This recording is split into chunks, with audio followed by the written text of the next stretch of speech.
because I'm not a zombie anymore." "What are you, then?" Sylvia inquired. "A princess?" Caroline looked mildly affronted.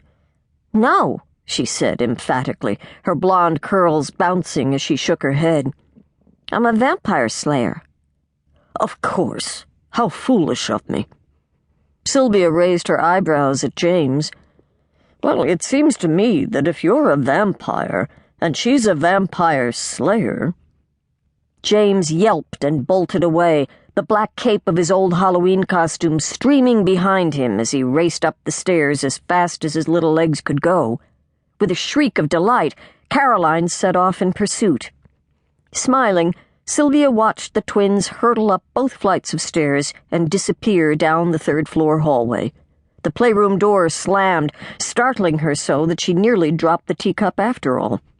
Cradling it in her palms, she shook her head, sighed more in amusement than exasperation, and continued on to the kitchen, where several of her dearest friends awaited her. Friends. Such a simple word, defined differently by everyone who used it.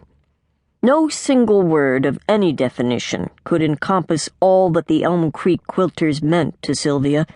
In the 12 years since she had returned to the small rural town of Waterford, Pennsylvania, to accept responsibility for her family's estate upon her elder sister's death, the women gathered in the kitchen had become Sylvia's colleagues and confidants, her apprentices and her advisors.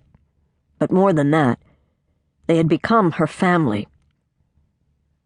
The sound of their laughter and the aroma of cinnamon-roasted apples drifted down the hallway toward her, and she quickened her pace, eager to find out what amused them so.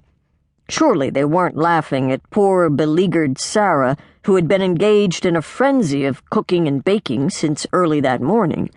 In the spirit of Quiltsgiving, their annual winter camp session devoted to creating quilts for charity, Sarah had valiantly offered to take charge of preparing delicious meals befitting Elm Creek Quilt Camp's sterling reputation for themselves and their 24 guests. Her friends eagerly and gratefully allowed Sarah to take the lead, although they had assured her they would pitch in if needed.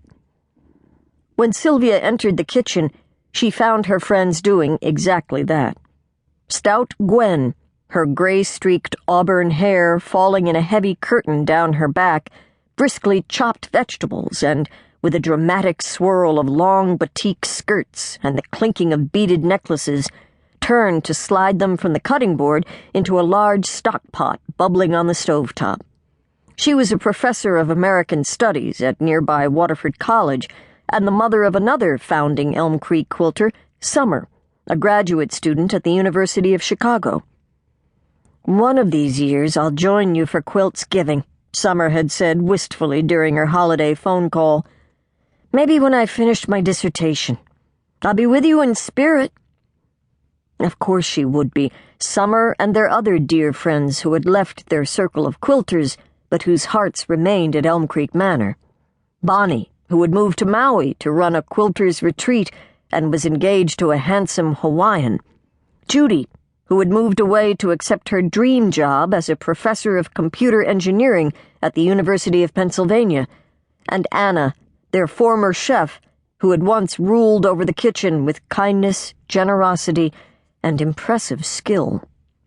It had been at Anna's urging that Sylvia had agreed to install the dishwasher from which Maggie took clean plates and cups, her elegant hands graceful and assured. As she stacked the dishes in a nearby cupboard, a tortoiseshell barrette kept her long waves of light brown hair from falling into her oval face. At 43, Maggie was their newest teacher, but not their youngest, although her coltish slenderness, the sprinkling of freckles across her nose and cheeks, and the shy cast to her soft hazel eyes often made her seem much younger. When Maggie glanced at the clock above the stove and sighed, Sylvia noted that it was almost time for Maggie's daily phone call from Russell, her long-distance boyfriend. He was coming to visit later that week, and Sylvia suspected that Maggie was already counting the hours until his arrival. On the other side of the kitchen, Diane, tall and blonde and admirably fit for a mother of 2 grown sons,